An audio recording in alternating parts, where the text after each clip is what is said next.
Hey guys, brought the Charger out to the big shop here, do some maintenance on it. I've driven it maybe, I don't know, 100, maybe 150 miles so far.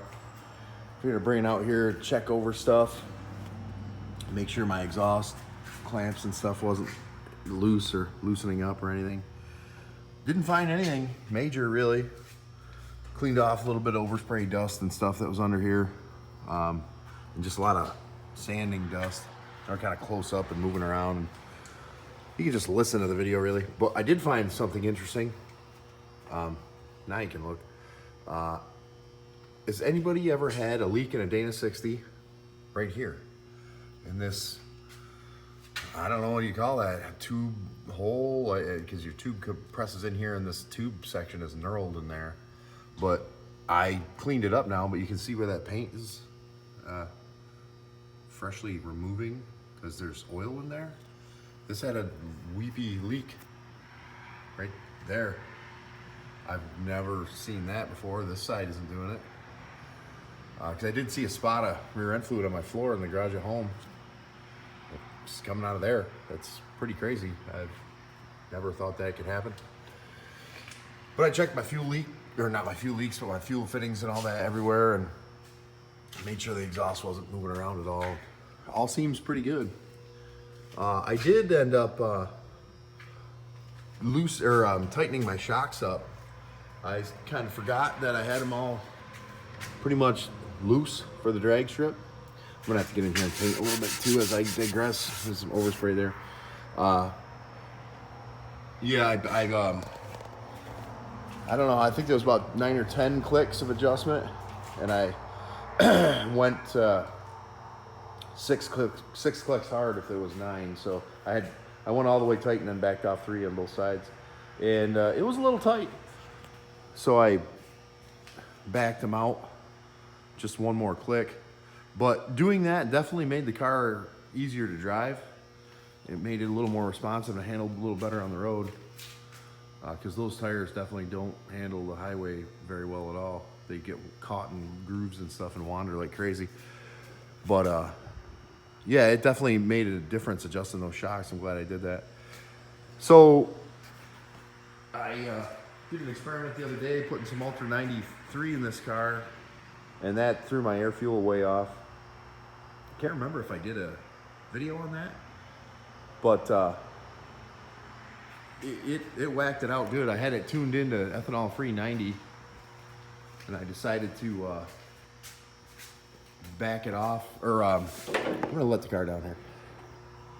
Feel a little weird. So I decided to try to see what happened if I put it Ultra 93 in it, which is 10% ethanol, and that threw the tune way off, way off. So if you're tuning on one fuel, I didn't expect that. I honestly kind of forgot that it was oxygenated fuel, and I was just looking to see if the little bit extra octane would be beneficial. But it definitely threw the AFR off like a whole point or better in certain areas, and it just ran like trash. And you're not really gonna get much more by messing with that little bit of octane. So back to the 90 I went, and plus we figured what I figure there. It's kind of a wandering video, but I noted where the vacuum was, where the car starts to go lean at larger throttle openings. So now I'm going to be able to move the front power valve to probably a 9.5, and then the rear power valve will probably be an 8.5 or 7.5, wherever that lands, because they're both 5.5s now. And the car definitely starts passing more air than the fuel can keep up with, and starts shooting lean, and that's where you need to start covering that up with a power valve adjustment. So that's where we're at there.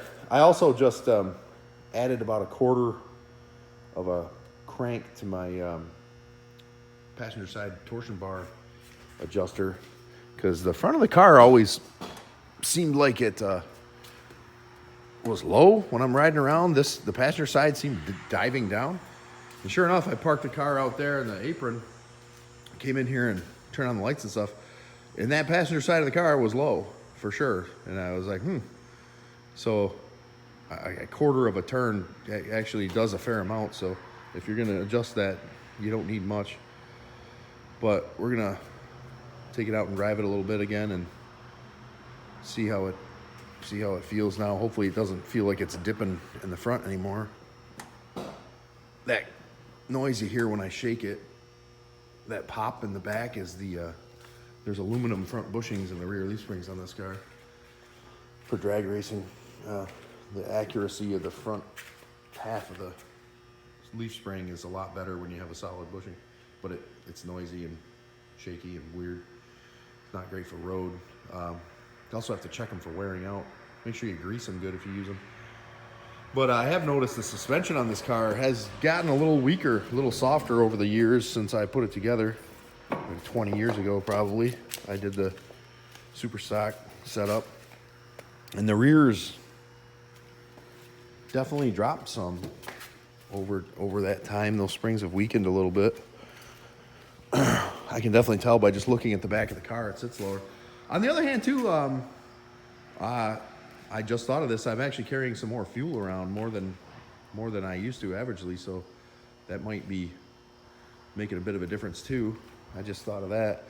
I put that 20-gallon cell in there instead of an 8-gallon cell, so most of the time before I was probably driving around with 3 gallons in there instead of now I'm driving around with at least 10 all the time, so that's a fair amount of fuel difference weight-wise. I also need to check the valves again. I'll do that soon and update, make a video maybe with the covers off, but it seems the car seems to be running a little sloppy, and the valve train noise is, I think, come up a bit. Hopefully there's no cam lobes wiping themselves out or anything. Shouldn't be though. I run Penn grade 1 in here, high zinc oil. You never know. Hopefully the adjusters aren't eating themselves again. That happened with a set of Crane adjusters I had, but I've changed to Smith Brothers adjusters, I think, which are much better. The last time I checked the valve clearance, it was spot on, but I also have, like I said, 100 and 150 miles on the car now, so it's probably time. What I notice when the valves seem to start going out of adjustment is the car just starts to run a little sloppy, weird, and then this happened a lot before with those other adjusters because they would literally wear off super fast, and that's not supposed to happen, but apparently Crane had some really shit metallurgy at one point 25 years ago. So anyway, a little update on what I'm doing. Everything seems fine with the car, with the driving and all that. Everything was still tight and nothing was weird. You gotta be careful with these old cars, and check them after driving, because they will loosen up, especially something like this that's solid mounted and with a roll cage and all that. It's got a lot of vibrations, and there's no flex in the body for the kind of be softer on all the nuts and bolts. It shakes it pretty good. So anyway, I'll see you again. We'll talk about the old valve clearance situation. Yep. Take it easy.